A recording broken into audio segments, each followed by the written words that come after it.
Assalamu alaikum, barkanku da zuwa. Sunana Mustapha Bulama, mai zanen barkwanci a jaridan Daily Trust. Wayanda suka kasance tare da ni, idan baka kalli bidiyo na farko da na biyu ba, to ya kamata ka koma baya ka je ka kalli bidiyo na farko da na biyu, inda na yi matashiya akan ainihin zanen barkwanci.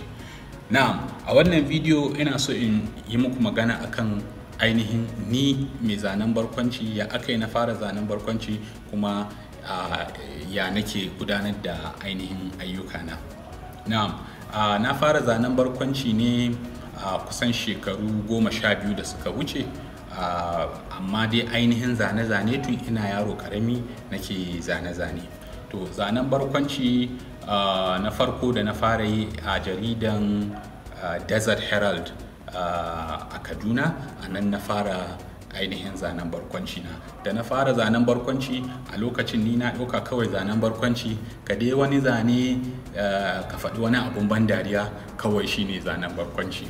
Amma daga baya da na fara ainihin gane aikin, ina bibiyan masu zanen barkwanci a duniya, sai na gane cewa ai abin ya wuce nan. Ba wai kawai a ba mutane dariya ko kai ma mutanen shagube kawai shine zanen barkwanci ba. A'a, zanen barkwanci hanya ne da ake amfani da shi wurin isar da sako da sauri, musamman a yanayin da muke ciki, yanda mutane da dama ba sa iya zaunawa su yi karatu, su karanta shafuka na jaridu da sauransu. Za ka iya tattaro bayanai ko wani wani sako da kake so ka isar a cikin ɗan ƙaramin wuri, ka yi zane ɗan ƙarami kawai, da ka saki wannan zanen za ga ya isar da dukkan wannan saƙon da mutum zai zauna ya yi ta rubutawa, sannan wani ya zauna ya yi ta karatu a kai. Dai na gano cewa zanen barkwanci yana da wani irin ƙarfi a duniya, wanda ana amfani da shi wurin kawo canji a rayuwar mutane, ko a yadda ake gudanar da harkan gwamnati ne, ko a yadda ake gudanar da rayuwa ne, ko al'ada ne, ko ma menene, kana iya amfani da zanen barkwanci domin isar da wayannan sakonnin.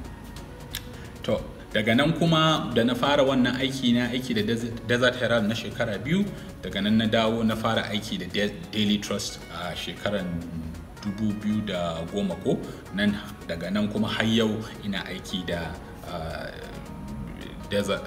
Daily Trust newspaper na a matsayin mai zanen barkwanci. Kuma a zanen barkwancin da nake yi, kowane sati ana buƙatar in yi zanen barkwanci a jarida na ran Asabar. Na kan zanen barkwanci guda 2, sannan kuma a na Lahadi na kan zanen barkwanci guda 1. A jarida na Juma'a ma Aminiya, wato jaridan Hausa na Daily Trust, na kan yi zanen barkwanci guda 1, wanda aka fi sani da aku baki abun magana. Da farko dai kowane sati idan na tashi ina so in zanen barkwanci, na kan yi bibiya ne, ba wai sai sanda zan yi zanen barkwancin ne nake zauna in yi tunanin me zan yi ba. A'a, daga na yi wannan zanen barkwancin na fito da shi, nake fara tunanin wanne ne zan sake yi.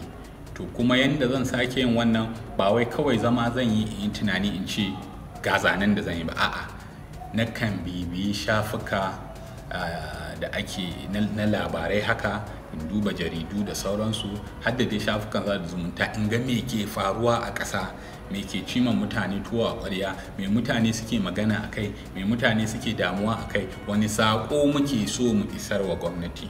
To haka nan idan ina bibiya har zan samu wani labari wanda zan ji ya kwanta mun, koko in ji ina buƙatan in faɗi wani abu a kai.